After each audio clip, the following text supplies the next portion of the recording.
It's 4th down and 7, and as a defensive coach, you're all excited because you just stopped the other team and forced them to punt. As an offensive coach, you're excited because you're going to be getting the ball back. However, there's one big problem that stands in your way, and of course, that's punt return. Now, as a coach, you have a decision to make. Do you catch the punt and always try to return it, or do you just tell it to get out of the way if it's not clean, just to get the ball back to your offense? In this video, we're going to show you why you should catch every single punt that leaves the foot of the punter and why you may be losing valuable yards by not catching the punt. To start, why should you catch every single punt? The big reason is what I call the domino effect. And this is, of course, when one bad thing leads to another bad thing and it just compounds from there. Now, most football games nowadays are played on turf, meaning the ball will roll an extra 10 to 15 more yards versus if it's played on poorly kept grass at a high school field. By not catching the football, you pin your own offense into your own zone, and now they're fighting just to get out of it. Now, let's take a look at a couple real life examples of what we mean by the domino effect and why you should catch every punt. This is from a few years back, and we got this team to punt, and as you can see, they're going to punt the football from their own 45-yard line, and our punt returner is right here in the middle. He decides, hey, I'm just going to get away from it and let it roll. And of course, as the domino effect happens, that ball rolls all the way down to our 1-yard line. And you can see me here in the black shirt. I'm not very happy about it because our punter just rolled and we just let that thing go all the way to the 1. Now, what do I talk about when I say the domino effect? What does that mean? Because that ball rolls all the way to, I believe it was the 3-yard line there, we're fighting for our lives just to get out of the end zone. So, of course, the domino effect, as it has it, the ball snapped, it goes over our quarterback's head into the end zone, and then we end up falling on it. Of course, that's 2 points to get the ball back. You go to the final score of this game, we lost 16-14. Now, if we go back to this view here, what if the punt returner just caught the football where the ball landed? If we freeze frame it just right there, the ball hits on the 25-yard line. So now we get the ball on the 25-yard line. Instead of playing with our backs against the wall, we have the ball with plenty of space behind us to get a first down. Or if we do go 3 and out, it's okay because we can still flip the field. Now, here's another example from the same year. Okay, this is a wet ball game.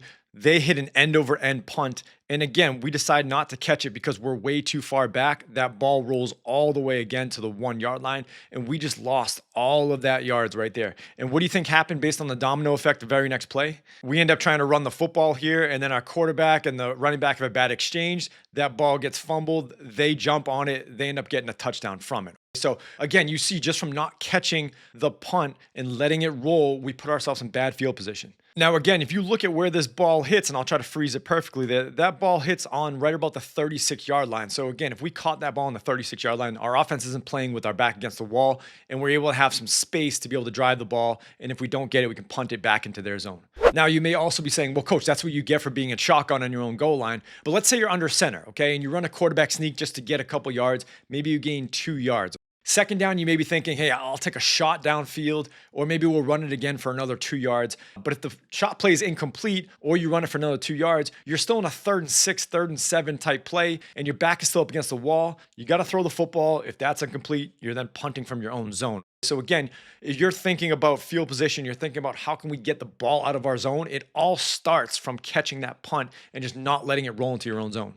And also, too, even if you do have to punt from your own zone, and let's say your kicker is okay, he punts it 30 to 35 yards, the other team's still going to get the ball on the 30, 35-yard line. So you're backed up either way. And again, we talk about domino effect. It all starts from not catching that original punt and just letting it roll. Now, how do we ensure, or at least increase our chances that we'll catch every ball that's punted from the punter? And when studying film, I always have my returners and myself will always count from the line of scrimmage how far on average the ball is being kicked. So for example here, the ball is on the 35-yard line.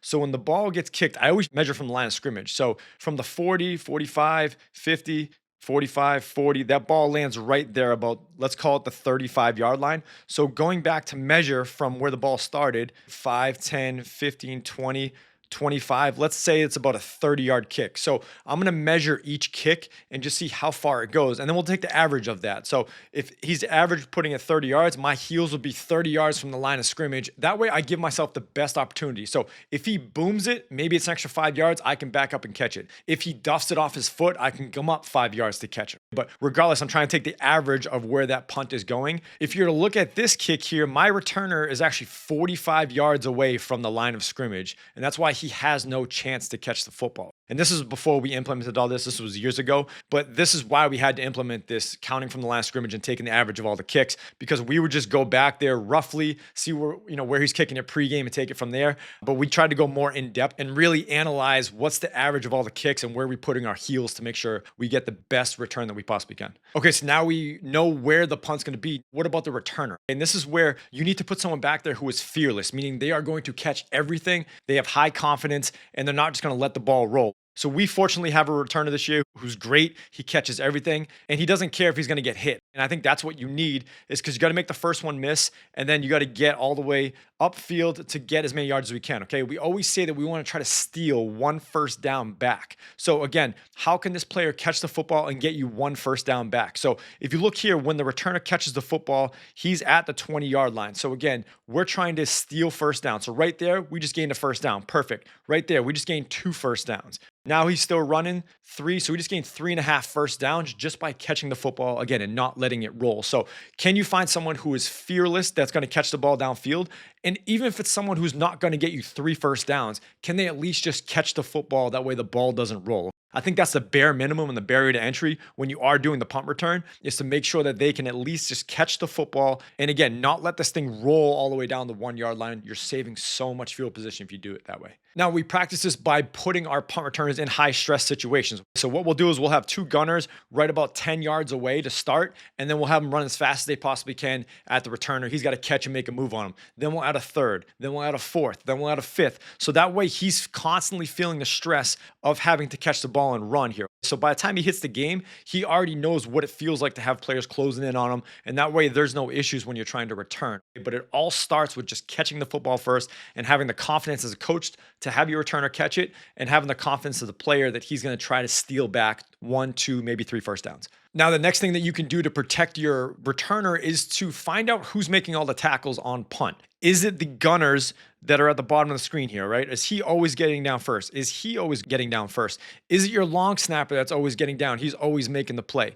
Again, you got to look at who is getting down first, and then can you double him, right? Can you triple him if you really need to? But most of the time, it's the center of the 2 gunners or even these 2 wings here that are going to be getting down the field first. If they're causing all the havoc, let's get a body on them and make sure that we are able to block them up. That way our returner has plenty of room to catch the football, because a lot of the confidence comes from knowing that he'll have space to catch the football. If this gunner is doing a poor job, or the top of the field guy who's covering the gunner is doing a poor job, then your returner is always going to feel that stress. So how can you double up or do something at least to make your returner feel comfortable? And again, it's just watching film and seeing who's getting down there first and putting an extra body on those players. Now, if you're a defensive coach or even a special teams coach, I'd love to get your thoughts in the comments if you encourage players to catch the punt or if you just let it roll. And I'd love to hear your theory behind that as well. So be sure to check out this special teams video here next, and we'll see you over there.